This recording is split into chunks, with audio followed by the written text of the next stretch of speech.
Consumption किसी भी प्रकार की हो, इसके पीछे कुछ तो सफरिंग है, तो कंजम्पशन माइंडफुल रखें। और वीगनिज्म अहिंसा की एक मैनिफेस्टेशन है, जो कि अहिंसा तो भारतीय विचारधारा का मूल है। हिंदुस्तान में अभी भी लगभग 30% लोग शाकाहारी हैं। अगर उनको भी मिला दें, जो कि बहुत कम मांस खाते हैं या कभी कभार बस अंडा वगैरह खा लेते हैं, तो ये संख्या, ये अनुपात 40% तक पहुंच जाएगा। लेकिन फिर भी हिंदुस्तान में वीगन कितने हैं?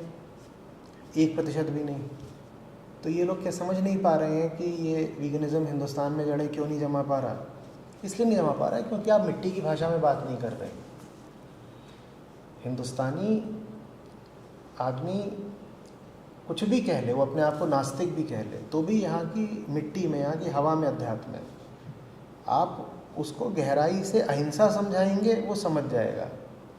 और आप उससे इधर उधर की इम्पोर्टेड भाषा में बात करेंगे तो उसको नहीं समझ में आने वाला, ना वो मानेगा। और मेरे लिए ये जो पूरा मुद्दा है वो आपकी पूरी ज़िंदगी का है, सिर्फ जानवर से आपके रिश्ते का नहीं है, आपकी पूरी ज़िंदगी का है। अगर आप एक जानवर का शोषण कर सकते हो तो मैं बार बार समझाता हूँ कि फिर आप अपने घर वालों का भी शोषण करोगे, अपने दोस्तों का भी शोषण करोगे, आप पूरी दुनिया का शोषण करोगे।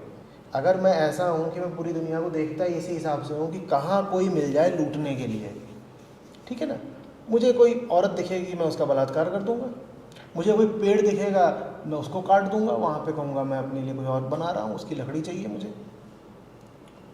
मुझे कोई भी मिलेगा, मैं करूँगा उसका शोषण ही अपने मुनाफे और अपने मज़े के लिए। फिर ऐसे में मुझे बेचारा एक बेज़ुबान जानवर मिल जाता है, तो मैं कहता हूँ मुझे अब इससे भी जो कुछ भी मैं निकाल सकता हूँ, ये सब कुछ निकालना है। जंगल से हम शारीरिक तौर पर निकल गए, मानसिक तौर पे अभी जंगल से निकलने के लिए हमें बहुत लंबी यात्रा करनी बाकी है। चूँकि अभी वो यात्रा बाकी है, इसीलिए उस तरह के सारे हमको कुकृत्य देखने पड़ रहे हैं जो अभी हमें दिखाई पड़ रहे हैं। जब तक इंसान की वो वृत्ति हम नहीं हटाएंगे, तब तक कितना भी हम शोर मचाते रहें, वीगनिज़म का सफल नहीं होने वाला।